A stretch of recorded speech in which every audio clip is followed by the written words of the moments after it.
ದೇಶಾದ್ಯಂತ June 19ರಿಂದ July 18ರವರೆಗೆ ರಾಷ್ಟ್ರೀಯ ಅಧ್ಯಯನ ಮಾಸವನ್ನಾಗಿ ಆಚರಿಸಲಾಗುತ್ತಿದ್ದು, ಇದರ ಭಾಗವಾಗಿ ಕೋಲಾರ ಜಿಲ್ಲಾ ಸಾರ್ವಜನಿಕ ಗ್ರಂಥಾಲಯದಲ್ಲಿ ವಿಶೇಷ ಓದುಗರ ಜಾಗೃತಿ ಸಪ್ತಾಹವನ್ನು ಹಮ್ಮಿಕೊಳ್ಳಲಾಗಿದೆ. ಕೇವಲ ಕಾದಂಬರಿ ಸಾಹಿತ್ಯಕ್ಕಷ್ಟೇ ಸೀಮಿತವಾಗದ ಈ ಗ್ರಂಥಾಲಯಗಳು ಇಂದು ಗ್ರಾಮೀಣ ಭಾಗದ ಉದ್ಯೋಗಾಕಾಂಕ್ಷಿಗಳ ಪಾಲಿಗೆ ಉಚಿತ ತರಬೇತಿ ಕೇಂದ್ರಗಳಾಗಿ ಮಾರ್ಪಟ್ಟಿವೆ. ಈ ಕುರಿತು ಒಂದು ವರದಿ.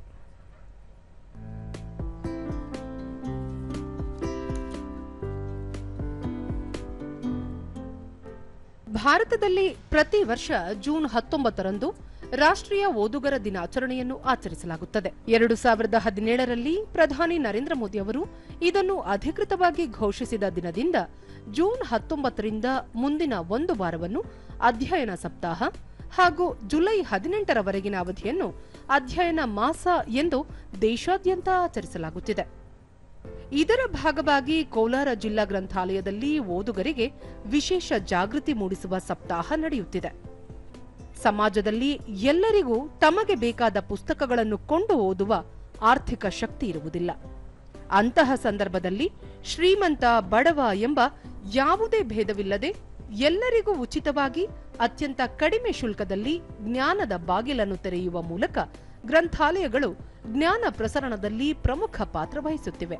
ತಾರತಮ್ಯವಿಲ್ಲದೆ ಜ್ಞಾನ ಪಸರಿಸುವ ಈ ಸಾರ್ವಜನಿಕ ತಾಣಗಳನ್ನು ಜನಸಾಮಾನ್ಯರ ವಿಶ್ವವಿದ್ಯಾಲಯಗಳು ಎಂದೇ ಕರೆಯಲಾಗುತ್ತದೆ.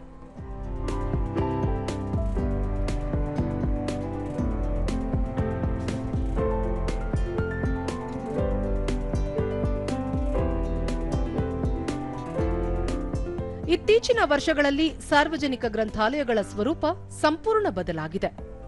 ಇಂದು ಇಲ್ಲಿ ಕೇವಲ ಕಾದಂಬರಿ ಓದುವವರಿಗಿಂತ ತಮ್ಮ ಭವಿಷ್ಯವನ್ನು ರೂಪಿಸಿಕೊಳ್ಳಲು ಬರುವ ಯುವಕರೇ ಹೆಚ್ಚಾಗಿದ್ದಾರೆ. ಕೆಪಿಎಸ್ಸಿ, ಯುಪಿಎಸ್ಸಿ, ಬ್ಯಾಂಕಿಂಗ್, ರೈಲ್ವೆ ಮುಂತಾದ ಸ್ಪರ್ಧಾತ್ಮಕ ಪರೀಕ್ಷೆಗಳಿಗೆ ತಯಾರಾಗುವ ಲಕ್ಷಾಂತರ ಗ್ರಾಮೀಣ ವಿದ್ಯಾರ್ಥಿಗಳಿಗೆ ಸಾರ್ವಜನಿಕ ಗ್ರಂಥಾಲಯಗಳೇ ತರಬೇತಿ ಕೇಂದ್ರಗಳಾಗಿವೆ. ಇಲ್ಲಿ ಸಿಗುವ ಉಚಿತ ದಿನಪತ್ರಿಕೆಗಳು ಮತ್ತು ಅಂತರ್ಜಾಲ ಸೌಲಭ್ಯ ವಿದ್ಯಾರ್ಥಿಗಳಿಗೆ ದೊಡ್ಡ ಆಸರೆಯಾಗಿದೆ.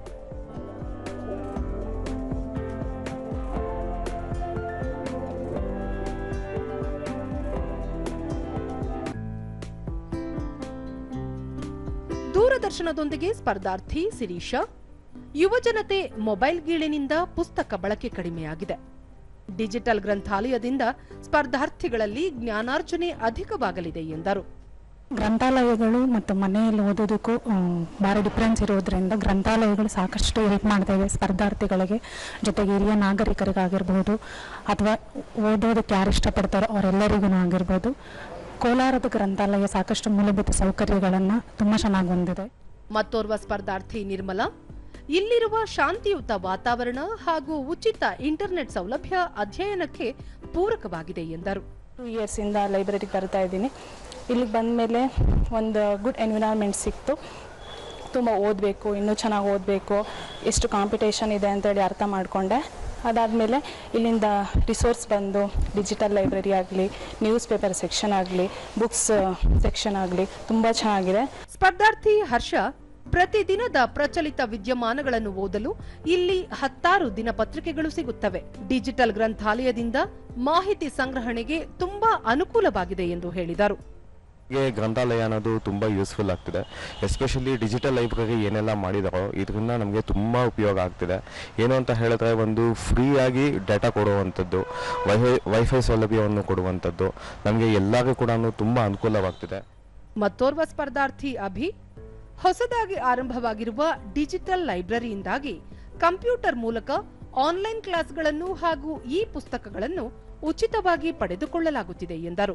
ಇಲ್ಲಿ ಬಂದಾಗ ಈ ಲೈಬ್ರರಿಯಲ್ಲಿ ಎವ್ರಿ ಡೇ ನಾನು ಮಾರ್ನಿಂಗು 8:30 to 9 ಬಂದು ಸಂಜೆ 5:30 ಗಂಟೆ ಇರ್ತೀನಿ. ಸೊ 5:30 ಆ ಟೈಮ್ ಒಳಗೆ ಆಲ್ಮೋಸ್ಟ್ ಎಲ್ಲ ಇಲ್ಲೊಂದು ಬುಕ್ಸ್ ಜಾಸ್ತಿ ಸಿಗುತ್ತೆ. ಸೊ ಹೊಸ ಫ್ರೆಂಡ್ಸ್ ಮೀಟ್ ಆಗ್ತೀರಿ. ಸೊ ಒಬ್ಬೊಬ್ಬರು ನಾಲೆಜ್ ಒಬ್ಬೊಬ್ಬರು ನಾವು ಶೇರ್ ಮಾಡ್ಕೊಳ್ತೀರಿ. ಈ ಥರ ಡಿಫ್ರೆಂಟ್ ನಾಲೆಜ್ ಶೇರ್ ಮಾಡ್ಕೊಳ್ತಾ ಇರೋದ್ರಿಂದ ನಮ್ಮೆಲ್ರಿಗೂ ಒಂಥರ ಕಂಫರ್ಟ್ ಝೋನ್ ಥರ ಈ ಲೈಬ್ರರಿ ತುಂಬ ಹೆಲ್ಪ್ಫುಲ್ ಆಗ್ತಾ ಇದೆ. ಜಿಲ್ಲಾ ಗ್ರಂಥಾಲಯ ಉಪನಿರ್ದೇಶಕ ಗಣೇಶ್, ನಮ್ಮ ಜಿಲ್ಲಾ ಗ್ರಂಥಾಲಯದಲ್ಲಿ ಸುಮಾರು 70,000ಕ್ಕೂ ಹೆಚ್ಚು ಪುಸ್ತಕಗಳ ಸಂಗ್ರಹವಿದೆ. ಕೇವಲ ಪುಸ್ತಕ ಓದುವುದಷ್ಟೇ ಅಲ್ಲದೆ ಡಿಜಿಟಲ್ ಯುಗಕ್ಕೆ ತಕ್ಕಂತೆ ವಿದ್ಯಾರ್ಥಿಗಳಿಗೆ ಇಂಟರ್ನೆಟ್ ಹಾಗೂ ಡಿಜಿಟಲ್ ಲೈಬ್ರರಿ ವ್ಯವಸ್ಥೆಯನ್ನು ಕಲ್ಪಿಸಲಾಗಿದೆ ಎಂದರು. ಸುಮಾರು 71,000 ಪುಸ್ತಕಗಳಿದ್ದಾವೆ. ಮತ್ತು ಪುಸ್ತಕ ವಿಭಾಗ ಇದೆ, ಸ್ಪರ್ಧಾತ್ಮಕ ಅಧ್ಯಯನ ಕೇಂದ್ರ ಇದೆ, ಮತ್ತು ಡಿಜಿಟಲ್ ಗ್ರಂಥಾಲಯ ಇದೆ. ಈ ಒಂದು ಗ್ರಂಥಾಲಯದಲ್ಲಿ ಹಲವಾರು ವಿದ್ಯಾರ್ಥಿಗಳು ಪ್ರತಿದಿನ ಬಂದು ಓದ್ತಾ ಇದ್ದೀರಾ. ಮತ್ತು ಇಲ್ಲಿ ನಿಮಗೆ ಅನುಕೂಲ ಆಗೋ ರೀತಿಯಲ್ಲಿ ನಾವು ಎಲ್ಲ ರೀತಿಯ ಸೌಲಭ್ಯನ ಒದಗಿಸಿದ್ದೀವಿ.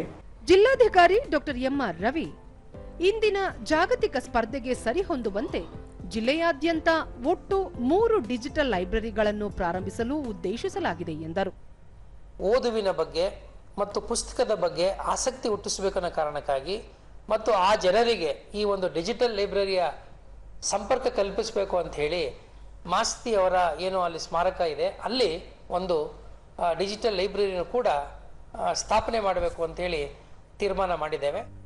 ಒಟ್ಟಿನಲ್ಲಿ ಜ್ಞಾನದ ಹಸಿವು ನೀಗಿಸುವ ಜೊತೆಗೆ ಬಡ ಹಾಗೂ ಗ್ರಾಮೀಣ ವಿದ್ಯಾರ್ಥಿಗಳ ಕನಸುಗಳಿಗೆ ಕೋಲಾರದ ಸಾರ್ವಜನಿಕ ಡಿಜಿಟಲ್ ಗ್ರಂಥಾಲಯ ಆಸರೆಯಾಗಿದೆ.